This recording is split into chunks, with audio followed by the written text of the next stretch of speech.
યુવાનોમાં હાર્ટ એટેકથી મોતની સંખ્યામાં વધારો થઈ રહ્યો છે।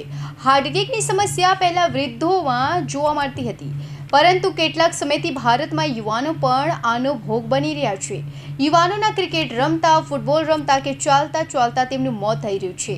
પણ સવાલ એ થાય છે કે સ્ત્રીઓની સરખામણીમાં પુરુષોમાં આ સમસ્યા એટલે હાર્ટ એટેકની સમસ્યા કેમ વધી રહી છે?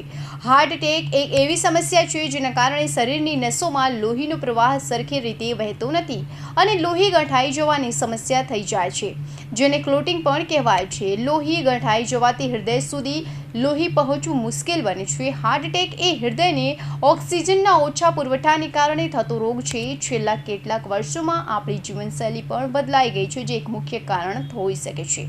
આપણી જીવનશૈલી પણ બદલાઈ ગઈ છે। તળાવયુક્ત જીવન, ખોરાકમાં ઘી, તેલ, ફરસાણ, મીઠાઈનો વધુ પડતો ઉપયોગ, તંબાકુનું સેવન, વધુ પડતું વજન અને શરીરની મેદસ્વીતા, કસરતનો અભાવ, ડાયાબિટીસ, બીપી જેવા રોગનું વધતું પ્રમાણ અને આધુનિક જીવનની દોડધામ, હરીફાઈ વગેરે જવાબદાર હોઈ શકે છે।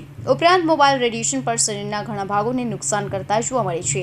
યુવાનોમાં બનતા હાર્ટ એટેકના શક્ય કારણો જોઈએ તો વધારે પડતી વ્યસ્ત લાઈફ, હાઇપરટેન્શન, ડાયાબિટીસ, કોલેસ્ટ્રોલ વધવાના કારણથી સ્મોકિંગ, દારૂની સેવન, સતત તણાવમાં રહેવું, સ્થૂળતા વધારો થવો, ભૂતકાળને ભૂલી ન શકવો, ઋતુઓમાં થતું પરિવર્તન, સતત તણાવ, વિકૃત ચિંતા, ખરાબ જીવનશૈલી, વારસાગત કારણો વગેરે।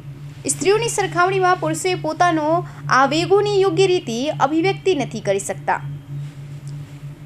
તેમજ સ્ત્રીઓની સરખામણીમાં પુરુષો આગેવાનોની દમન કરવાની વૃત્તિ વધુ હોય છે, જે હાર્ટ એટેકનું મુખ્ય કારણ બની શકે છે। આ ઉપરાંત મોબાઈલ રેડિયેશન પણ ક્યાં અસર કરતા હોય તેવું અનુભવાય છે। સામાન્ય રીતે પુરુષોના શર્ટના ખિસ્સામાં ડાબી બાજુએ હોય છે અને મોટાભાગના પુરુષોને શર્ટના ખિસ્સામાં મોબાઈલ રાખવાની આદત હોય છે અને મોબાઈલના રેડિયેશન શરીરને ખૂબ જ નુકસાન પહોંચાડતા હોય છે, જે હાર્ટ એટેકનું જોખમ વધારે છે। Bureau report, Hind TV news, Surat.